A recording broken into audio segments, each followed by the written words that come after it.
Really? So I thought I'd give you a different video today, kind of an interesting video. I woke up in a retrospective mood, like introspective mood, and I've been watching kind of a few videos of people talking about these same subjects from their own perspectives. And while a lot of people have, I can relate to a lot of people's perspectives with regards towards the tech industry and what is going on with all of that.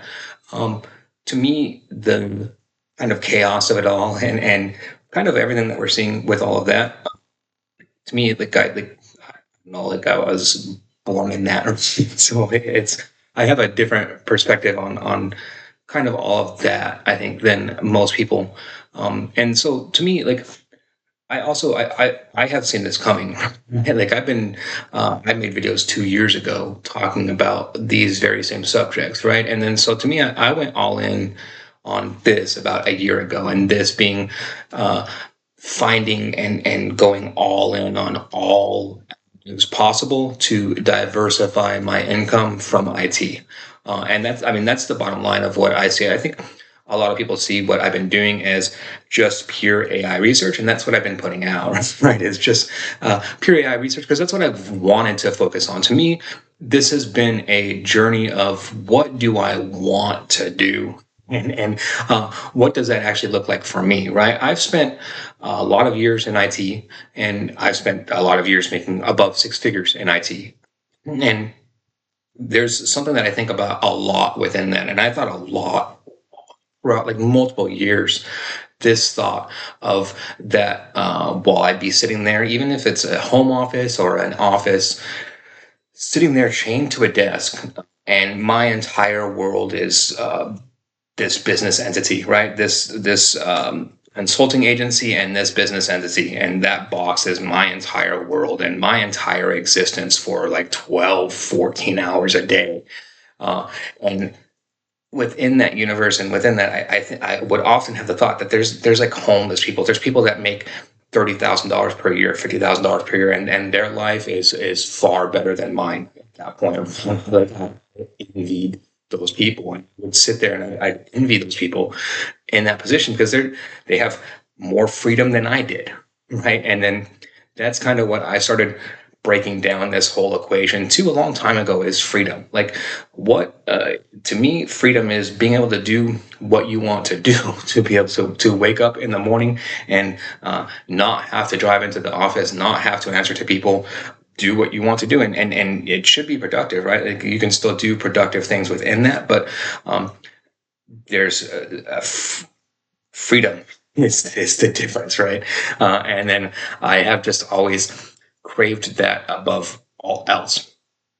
And so to me, I've set my life up at this point all around that. And while I see like a lot of people, they are going through this as a chaotic period, and they're starting to realize and understand these things. To me, this is the most freeing period of my life. Honestly, like I've never felt more free, especially this month. Like I've been at this for a year, diversifying my income, right, and getting it honestly as far away from IT as I could, and as I can. And then so I mean, I'm devoted and all in on research, right? And then so that's what I put out and I advertise, and that's what I go all in on. But that's not what I've been making my revenue on. I've made it very explicit to myself to separate my passion and from my income, right?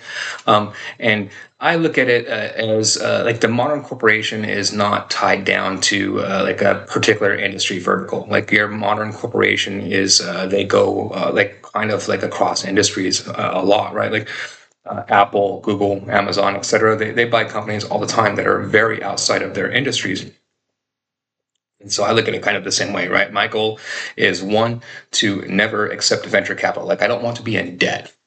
To me, being in debt removes that freedom, right? So even if I have my own business, if I have a bunch of investors and business partners and venture capitalists to answer to, I'm not free at that point. Like I'm still, I'm a slave to capital, and that's what I want to avoid overall at all costs, right? So I look at that perspective overall and number one, and then how can I avoid that? And then so how I do that is I just set up distributed income areas, and then I have kind of diversified and distributed my income across multiple different industries and making sure that it's not in any way specifically to IT overall has been kind of my main goal with that. And it has honestly made me bigger than I've ever been. Um, Within that kind of, what are my goals as far as research and what motivates me for AI research and why do I do this? The very first impetus that got me started with AI research was that I flat out didn't understand 100% how AI works, right? And as an engineer and as someone that thinks like an engineer, that bothered me a lot. Like I didn't, and as I got into it, I saw that this technology has the potential to be extremely disruptive. And to me, not knowing how extremely disruptive technology works puts you in a bad position. I don't like being in those types of positions, and I'm no stranger to working like 12 to 20 hours per day. And then so I mean, that's literally what I did for a year. I saw recently that there's maybe 200 to 400 people that like in the world that like can understand at this point like how to actually put together like a GPT-4 or a Claude model, like actually like put it together from the ground up. I think that's underestimating a little bit. I'd say it's under 1,000 people, but I think that's true. Right? But so I wanted to first and foremost be within that. I wanted to understand that, and then once I understood that, I understood immediately kind of a basic concept of it's a universal concept. Honestly, I've spent 10 years in executive roles and those types of things, looking at the very tops of companies, and looking at the tops of companies and looking at the tops of AI research. It's the same. Like nobody knows what they're doing. That's the bottom line, right? And I saw that immediately because I'm used to that. And then so if you see that and you see that in the corporate world, and then the very like, people can lie about it when it comes to research, but like you can't lie about it in the corporate 10 years of experience with it. So see immediately that no one knows exactly what they're talking about. And then so that is what continues my interest within AI research. The kind of a big, huge example for me, honestly, and very honestly, was early on. So about a year and a half ago now, a team from UC Berkeley, they released a model called Gorilla, and then Gorilla LLM. And at the time, Gorilla LLM had the potential, and it looked like it had the potential to fully solve API issues with regards towards AI. And at that point, these Berkeley researchers were the very first ones to crack it. No one else had cracked it right before then, right? So they had a decision that they could have halted the entirety of research around that area, like very clearly, right? Like they beat everyone else to the punch in this area, and then so all they had to do was patent it, and if they had patented it, they're golden, right? And then there's no more research. Like all of this research into AI agents, all of it goes away because you'd have that UC Berkeley, right? Yeah. And like I flat out as soon as I see this Gorilla LM, the very first thing that I do is I reach out to them. I'm like, you guys should patent this, and like go, and they like very explicitly like shoot it down. No, like we're not going to patent it. Like, and they say like exactly why.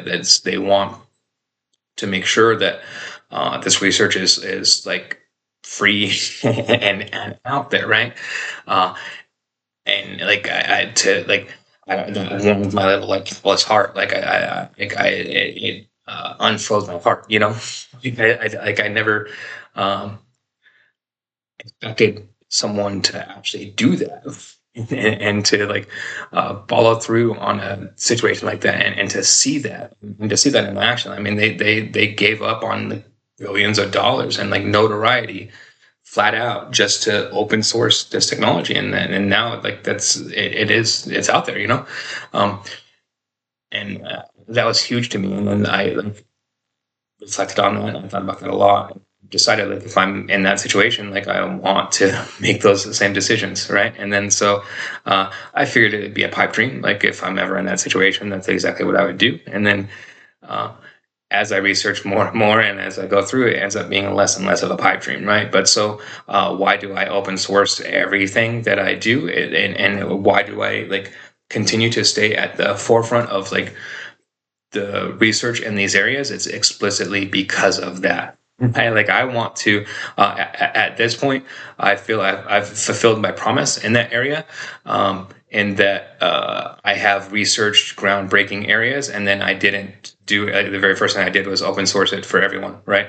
And I've done that in a few different areas now, and I think I've kind of ticked off a few companies. And then so if you're OpenAI, go have yourselves flat out, flat out. I hate you, but it I think that it's important to continue that perspective and to continue to do that. I think that um, it does have an impact at the end of the day, right? That's kind of my ultimate goal. I think so. It's um, AGI is coming, right? That's I didn't do it, but it's here or near, and then so within that, there's going to be a small period of what happens within that, right?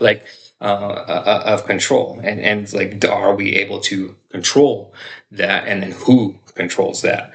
Kind of the research and innovation with regards towards AI intelligence has far outstripped the control mechanisms. Is kind of the bottom line, right? And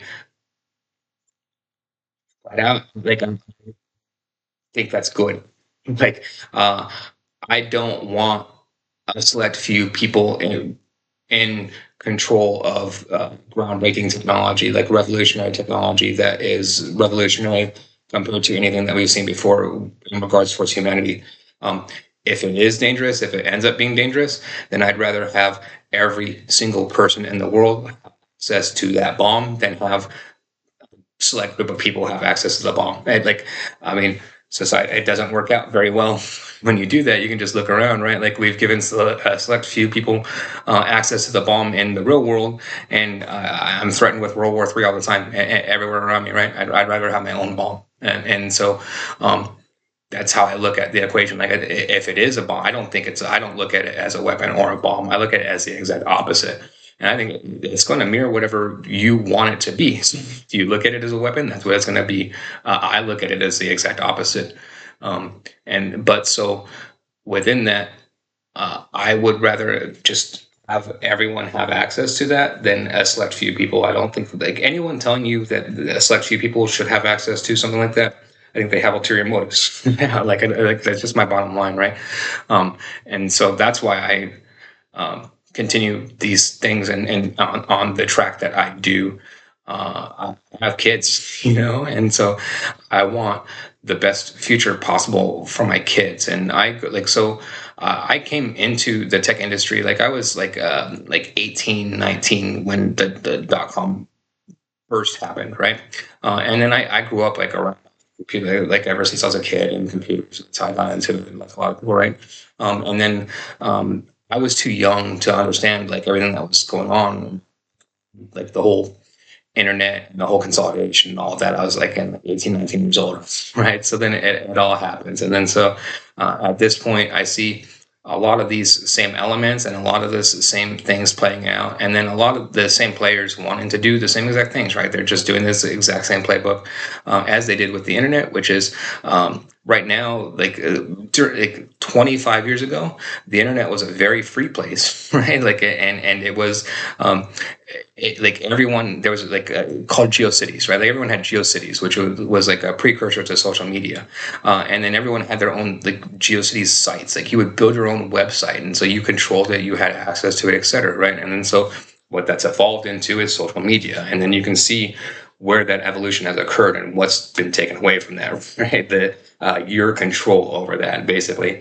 And it's all of those individual control elements have been stripped from that. If you look at social media now compared to GeoCities, it's very apparent.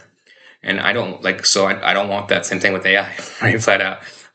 And then so I just strive to make sure that doesn't occur. And the best way that I can make sure that doesn't occur is to make sure that there's not artificial technologies placed on the technology, and artificial barriers placed on the technology. And that's the bottom line, right? The internet became commodified not because it needed to be, but because People allowed it to be, and people didn't think that that's what would happen. Other people didn't know. But so it can occur, and it will occur, and it will only occur though as long as we sleep in it. And so that's kind of how I look at these things overall. And then to me,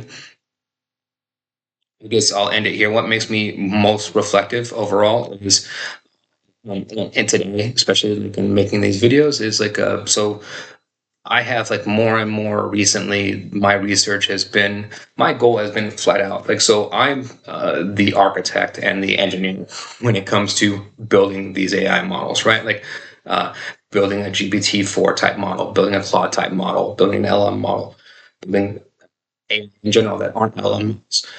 But so I'm the architect and engineer behind it always. But more and more and more within the last 3 months or so, I've been more the assistant, and the AI has been more the architect and the engineer. It's been that role has been. I've noticed it, and then my most recent breakthroughs, like what I can do at this point, is I can build GPT-4 and Claude and have it build itself. Like I don't like. I mean, I have the code, I have the scripts for it. That's where I'm at, and I'm not the only one, right? Like, so I mean, there's 1,000 people in the world currently that can do this. Like, and so I recognize that's where we're at today. Where like mission accomplished. Like I don't like my work is almost done. Like we today, not in the future, not tomorrow, not next week. Today, we're at the point where AI models can out architect and out engineer me, where I am the assistant. Like, and it only goes and it only scales infinitely from there. like uh, Moore's law is quite alive. Like kind of where we're at, right? Like, if you think that Moore's law is dead, Moore's law is been turned into Frankenstein and is now like 50 times more powerful than it was before. It's a mech bot now, and it like instead of doubling every 2 years, it's doubling every 2 months, and that's where we're at. And so they keep going and going and going, right? And I think people are just starting to realize that, and then there's gonna be big ramifications of that. And then so I think like all of these videos that I see of these people reflecting on these things, especially within people that are within the IT industry, like this is the beginning of that, right? Like you're starting to understand that this is the equation, this is the actual equation, and there's no way to turn that dial back. It's Pandora's box. The box has been opened. There's no way to shut the box. I mean, you can be a Luddite. You can say, we're going to like go against AI. We're going to fight against it, whatever. Like, I mean, you're going to lose. Like, the box has already been opened. I didn't open the box. You didn't open the box, but the box is open. So then again, open AI, I hate you. And then that's kind of where I'll leave that video. So leave this video. So if you like this type of content, please like and subscribe. Thank you very much.